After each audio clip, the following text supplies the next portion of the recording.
Hello everyone, welcome to Back to Back, and for today's video I'm gonna teach you how to fix the failed connection to start Cloud's Workspace.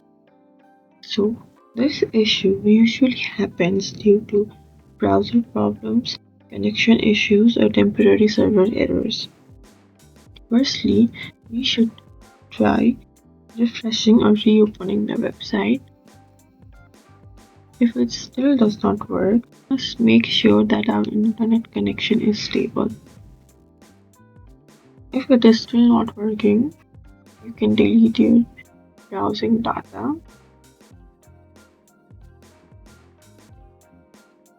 then try again, refreshing. If the issue still continues, try using a different browser or reopening the website in an incognito mode. If nothing works, it could be a temporary server issue, so we shall try again later. And that's it. These are some simple ways to fix the problem.